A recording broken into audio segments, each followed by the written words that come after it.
परिषद का एक बहुत बड़ी भूमिका होती है। तो फिर जरूरत क्या है संसद की? देखते हैं अपन क्या जरूरत है कि संसद अनेक महत्वपूर्ण कार्य करती है। संसद कानून तो बनाती है और महत्वपूर्ण कार्य करती है। कौन से? संसद में बहस होती है, बहिर्गमन होता है, विरोध होता है, प्रदर्शन, सर्वसम्मति, सरोकार आदि के द्वारा राजनीतिक प्रक्रियाओं को जीवंत रखती है संसद। कि कोई भी कानून, या मान लीजिए कि हमारे प्रधानमंत्री और मंत्रिपरिषद ने बना लिया, वो कोई भी नीति लागू करना चाहते हैं, तो उस नीति का पक्ष विपक्ष देखना, उस पर वाद विवाद होना, उस पर विचार विमर्श होना, उस पर मुद्दे उठना, ये सारी की सारी बातें संसद में संभव है।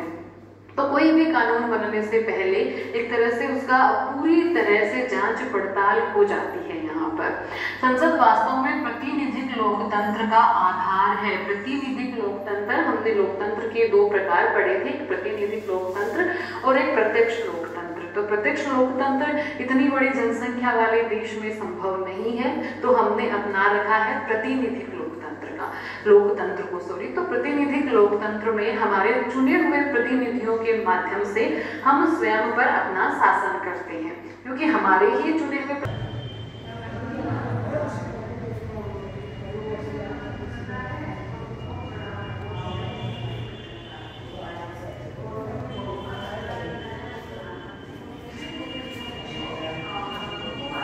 हो रहा है। क्या संसद का ह्रास हो रहा है?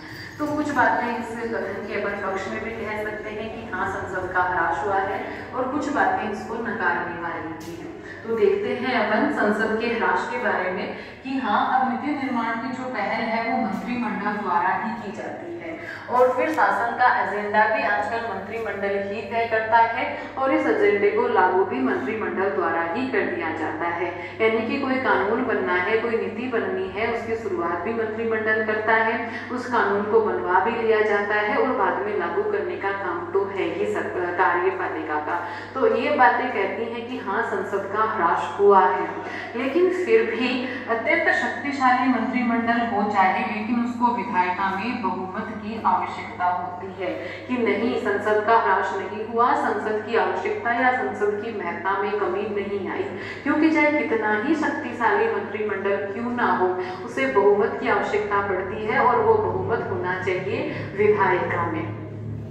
सशक्त नेता द्वारा भी संसद को अपने जवाबों से संतुष्ट करना आवश्यक होता है। कि नेता चाहे कितना ही सशक्त हो, कितना ही अधिक उसके पास बहुमत हो, लेकिन संसद में उसके ऊपर जो सवाल उठाए जाते हैं उनका जवाब देना उसको आवश्यक होता है। चाहे सशक्त नेता, कितने ही नेता सशक्त हो, चाहे वो कितने ही बहुमत में हो, लेकिन विपक्षी दल द्वारा उठाए गए प्रश्नों का जवाब देना उन्हें आवश्यक होता है।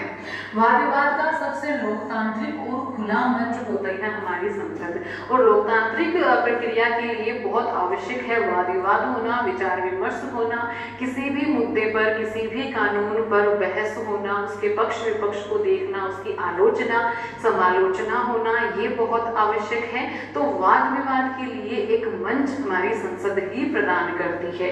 सरकार का चयन करने और बर्खास्त करने की शक्ति भी संसद के पास ही है।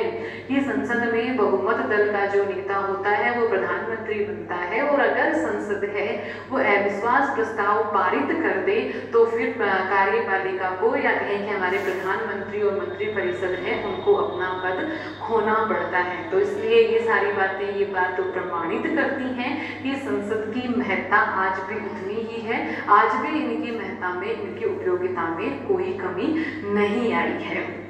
आगे अपन चलते हैं, संसद में बात करते हैं सदन की। हमारी संसद में दो सदन हैं, एक लोकसभा और राज्यसभा। हमारे राज्यों की विधानसभाओं में भी हमारे संविधान ने इस बात का विकल्प दिया है कि वहाँ द्विसदनात्मक और एक सदनात्मक कोई सी भी विधायिका हो सकती है। तो बहुत सारे राज्यों में द्विसदनात्मक व्यवस्था है, जबकि अधिकतर राज्यों में एक सदनात्मक व्यवस्था भी है।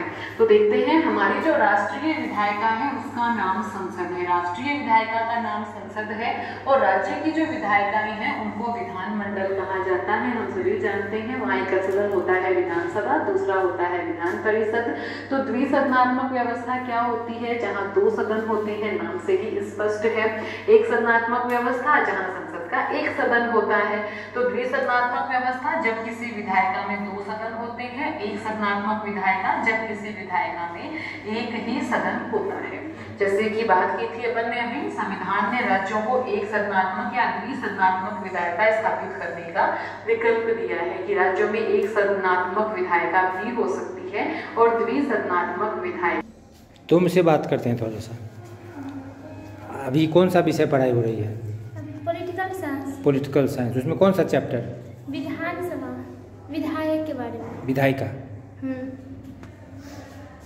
2 सदनों होने से किसी भी बात पर, किसी भी कानून पर, किसी भी नियम पर 2 बार चर्चाएं होंगी, 2 बार विचार विमर्श होंगे, 2 बार मतदान होगा, 2 बार बहस होंगी। तो सीधी सी बात है कि उससे कुछ ना कुछ फायदा ही होगा। कोई अगर कमी उस कानून में रह रही है, कोई अगर बात एक सदन से छूट गई है, तो वो दूसरे सदन के द्वारा उसको ठीक किया जा सकता है। इसलिए 2 सदनों की आवश्यकता पड़ती है। दूसरा, अगर हम हमारे देश में बात करें राज्यसभा और लोकसभा की, और हमारे यहाँ संघात्मक शासन व्यवस्था है, तो एक सदन राज्यों का प्रतिनिधित्व करता है।